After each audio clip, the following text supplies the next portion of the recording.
প্রধানমন্ত্রী আবাস যোজনা পশ্চিমবঙ্গে আবার শুরু হলো। যে সমস্ত ব্যক্তিরা কাঁচা বাড়িতে বসবাস করছেন তাদের জন্য অত্যন্ত সুখবর। আপনারা প্রধানমন্ত্রী আবাস যোজনার জন্য আবেদন করতে পারবেন। এছাড়া আপনাদের বাড়ি বাড়ি কিন্তু সার্ভে শুরু হবে। তো প্রধানমন্ত্রী আবাস যোজনায় আপনি অনলাইনে অ্যাপ্লিকেশন করতে পারবেন কিনা, এছাড়া আপনি প্রধানমন্ত্রী আবাস যোজনায় ঘর পাবেন কিনা তা বাড়িতে বসে আপনি কিন্তু চেক করে নিতে পারবেন। তো চলুন সেটি কিভাবে আপনারা চেক করবেন, এছাড়া কোন কোন ব্যক্তিরা প্রধানমন্ত্রী আবাস যোজনার আওতায় আসতে পারবেন তা সম্পূর্ণ ভিডিওর মাধ্যমে জানতে পারবেন। তো অবশ্যই ভিডিও সম্পূর্ণ দেখবেন, চ্যানেলটা অবশ্যই আপনারা সাবস্ক্রাইব করে রাখবেন। এখানে যেটা বলা হয়েছে যে সরকারি বাড়ি পেতে নিজের তথ্য যাচাই করুন নিজেই। সাধারণের সুবিধার্থে নয়া অ্যাপ আনলো রাজ্য, অর্থাৎ নতুন অ্যাপ কিন্তু এনেছে, যে অ্যাপের মাধ্যমে আপনি জানতে পারবেন যে আবাস যোজনায় ঘর আপনি পাবেন কিনা। তো সেটি আপনারা কিভাবে দেখবেন, তো এখানে যেটা বলা হয়েছে যে আর সমীক্ষকের দিকে তাকিয়ে থাকতে হবে না। যে কোনো যোগ্য সুবিধাভোগী প্রধানমন্ত্রী আবাস যোজনা গ্রামীণ প্রকল্পে বাড়ি পেতে নিজেই সমীক্ষক বা সেলফ সার্ভে, যেটা মুখ্যমন্ত্রী বলেছেন সেলফ সার্ভে কিন্তু হবে, এই ভূমিকা অবতীর্ণ হতে পারবেন। নিজের তথ্য মূল্যায়ন করতে পারবেন নিজেই। গুগল প্লে স্টোরে আপনাদের যেতে হবে, অথবা আপনাদের এই যে একটা সাইট দেওয়া রয়েছে PMAYG.nic.in থেকে আবাস প্লাস অ্যাপ ডাউনলোড করে বাড়ি পেতে নিজের নানান প্রয়োজনীয় তথ্য আপলোড করতে কিন্তু পারবেন। অর্থাৎ আপনার আবাস প্লাস অ্যাপস কিন্তু প্লে স্টোর থেকে ডাউনলোড করে আপনারা নিজেরাই কিন্তু প্রয়োজনীয় তথ্য সেখানে কিন্তু আপলোড করতে পারবেন। বিগত সরকারে বাংলা বাড়িতে এই সুবিধা ছিল না। এইদিকে সমীক্ষক দল এআই নির্ভর আবাস প্লাস 2024 মোবাইল অ্যাপ্লিকেশনের মাধ্যমে আধার ভিত্তিক ফেস অ্যাথেন্টিকেশন ব্যবহার করে সমীক্ষক করছেন। সমগ্র রাজ্য জুড়ে প্রায় 6,000 সমীক্ষক কিন্তু রয়েছেন।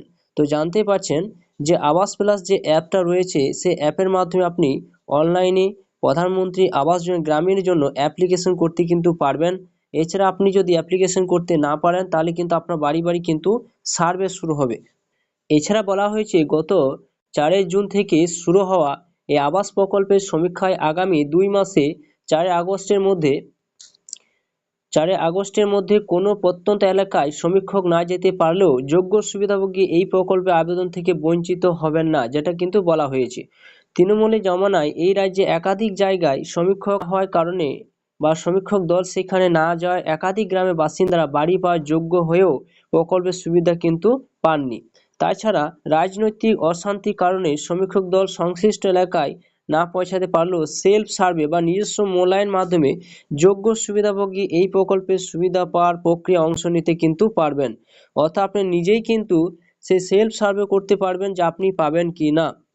তবে স্বজরিপ বা নিজস্ব মূল্যায়ন ক্ষেত্রে পরবর্তীকালে প্রশাসনে একবারে 100% যাচাই করবে আবেদনকারী যোগ্য সুবিধাভোগী কিনা। অর্থাৎ আপনি যোগ্য কিনা, আপনি পাবেন কিনা, সেটি কিন্তু সরকারি যে আধিকারিক রয়েছেন তারা কিন্তু একবারে ভালোভাবে কিন্তু আপনাকে বা আপনার বাড়ি কিন্তু যাচাই করবে।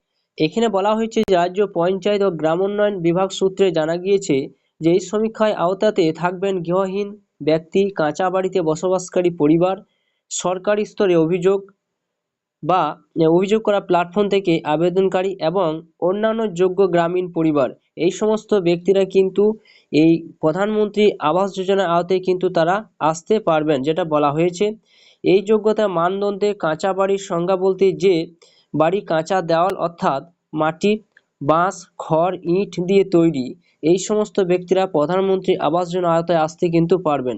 আর কাঁচা ছাদ বলতে ঘাস, খড়, বাঁশ হাতে তৈরি টালি, যেটা বলা হয়েছে, প্লাস্টিক সিট ইত্যাদি কিন্তু রয়েছে, তারা এই প্রকল্পে কিন্তু সুবিধা পাবেন, যেটা বলা হয়েছে।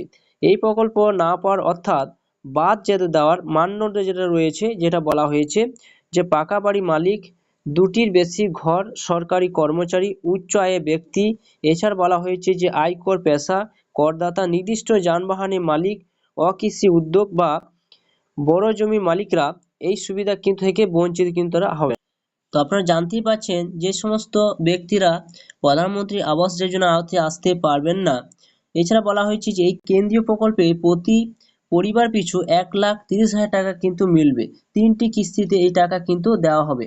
প্রথম ও দ্বিতীয় কিস্তি 60,000 টাকা করে, তৃতীয় কিস্তি 10,000 টাকা।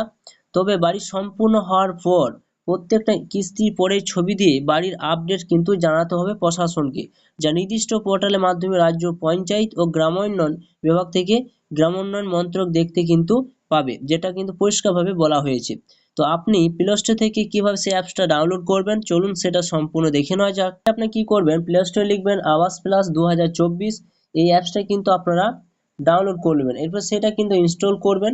যখন ইনস্টল করবেন তখন আপনারা দেখতে পাবেন, এরপর যখন আপনারা ওপেন করবেন তখন আপনাদের সামনে আবাস প্লাস 2024 এই অ্যাপসটা কিন্তু ওপেন হবে। এরপর আপনারা দেখতে পাবেন এখানে আপনার আধার নাম্বার দিয়ে আপনি কিন্তু এখানে অথেন্টিকেশন করতে হবে আপনাকে ফেস দিয়ে। এরপর আপনার অ্যাপসটা কিন্তু ওপেন করবেন। ওপেন করার পর আপনার সমস্ত কিছু তথ্য কিন্তু আপনাকে দিতে হবে। আপনি যদি মোবাইলের মাধ্যমে অ্যাপ্লিকেশন করতে চান তো আপনারা সমস্ত কিছু তথ্য দিয়ে দেওয়ার পর আপনারা কিন্তু আপনার বাড়ির ছবিটা কিন্তু আপনার দিতে হবে, যেটা পরপর দেখতেই পাচ্ছেন। তো এইভাবে কিন্তু অনলাইনে আবাস প্লাস অ্যাপের মাধ্যমে আপনারা কিন্তু সরাসরি কিন্তু আপনারা অ্যাপ্লিকেশন করতে পারবেন। এছাড়া আপনি পাবেন কিনা সেটি কিন্তু আপনার আবাস প্লাস অ্যাপের মাধ্যমে কিন্তু আপনি যাচাই করতে পারবেন। তো বন্ধুরা, ভিডিওটি ভালো অবশ্যই লাইক করবেন এবং পাশে থাকা বেল আইকনটি অবশ্যই প্রেস করবেন এবং পেজ থেকে দেখলে পেজটা অবশ্যই আপনারা ফলো করবেন।